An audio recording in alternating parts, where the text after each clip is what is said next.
Você já se perguntou por que alguns produtos, ideias e comportamentos viram tendências e outros não? Em O Ponto da Virada, Malcolm Gladwell se propõe a explicar como acontecem essas epidemias sociais e como podemos fazer para começar uma epidemia positiva. Neste vídeo, vou te explicar os princípios básicos ensinados por Malcolm. Uma epidemia pode ser um produto, ideia ou comportamento que é tão contagiante que se populariza. Um exemplo simples de uma epidemia incrivelmente contagiante é o bocejo.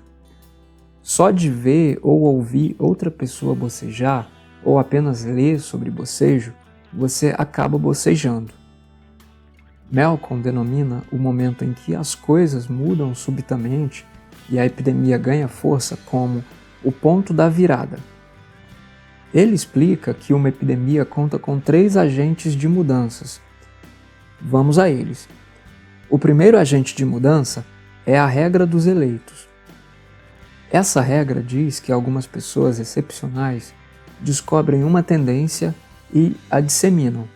Ou seja, essa regra é sobre o poder da propaganda boca a boca. Essas pessoas excepcionais pertencem a 3 grupos: os comunicadores, os experts e os vendedores. Os comunicadores são pessoas que têm facilidade de estabelecer relacionamentos. Com isso, conhecem muitas pessoas de diversos mundos e estabelecem laços fracos com elas. Por terem uma rede de contato tão diversa, eles acabam tendo acesso a diversos tipos de informação, e os laços fracos que estabelecem viram fontes de poder social. Eles são ótimos em apresentar pessoas a outras. Avalie sua rede de contatos. Se você pensar bem, perceberá que conheceu a maioria das pessoas por conta de uma única pessoa, um comunicador. Os experts são pessoas que possuem conhecimento profundo sobre determinados assuntos e possuem paixão em ensinar o que sabem aos outros.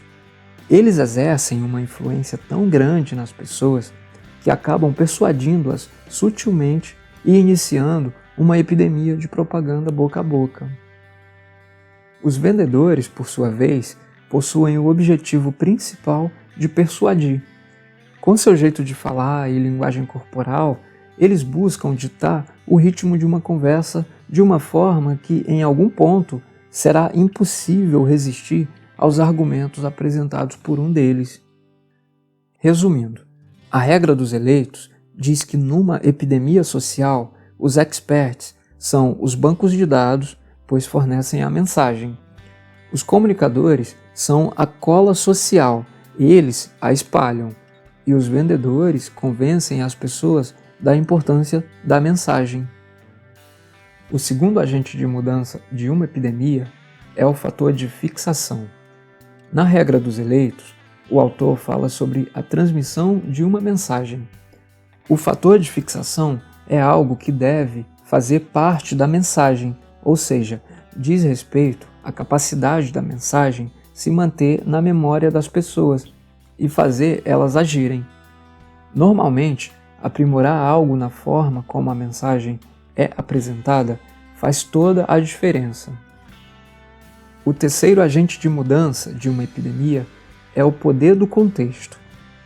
Esse agente diz que as epidemias são sensíveis a condições e circunstâncias do tempo e do lugar em que ocorrem, ou seja, ao poder do contexto. Uma epidemia pode ser revertida ou dar uma guinada com mudanças mínimas no contexto, pois o comportamento de uma pessoa é influenciado pelo contexto em que ela está inserida. Curiosamente, quando uma pessoa faz parte de um grupo, ela é mais suscetível às pressões dos colegas, das normas sociais e a qualquer outro tipo de influência. Tanto que as preferências e emoções de uma pessoa são influenciadas por outras. Um grupo unido é tão poderoso que algo que faz sucesso num grupo tem grandes chances de virar uma epidemia de propaganda boca a boca. Atenção! O potencial epidêmico de um grupo só é válido para grupos de até 150 pessoas. Segundo a regra dos 150, uma pessoa possui a capacidade cerebral de estabelecer relacionamentos autênticos com até 150 pessoas. Os membros de um grupo de até 150 pessoas são tão entrosados que sabem as habilidades, capacidades e paixões uns dos outros, resultando em maior eficiência nas atividades do grupo. Agora que já falamos dos 3 agentes de mudança de uma epidemia, é hora de você aprender como um produto, ideia ou comportamento viram uma epidemia. Para explicar isso, Malcolm pegou um conceito emprestado dos sociólogos, o modelo de difusão. Esse modelo diz que assim que algo é lançado, pouca gente se arrisca a comprar.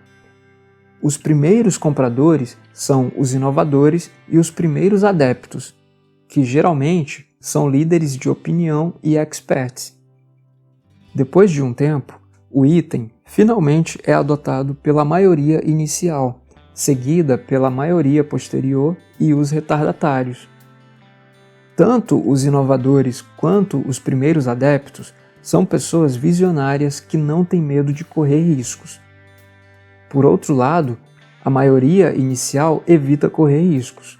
Com isso, há um abismo entre esses grupos, incapazes de se comunicarem direto.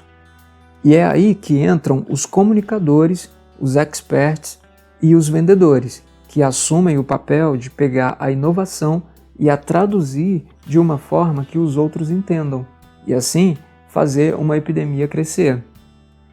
Tomando como exemplo o lançamento de produtos inovadores como o iPhone, podemos ver que foi isso que aconteceu com ele.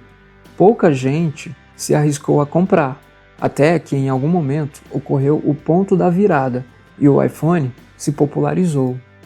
Assim, uma das mensagens principais do livro é que para iniciar uma epidemia, os recursos devem focar na regra dos eleitos, não esquecendo do fator de fixação e do poder do contexto.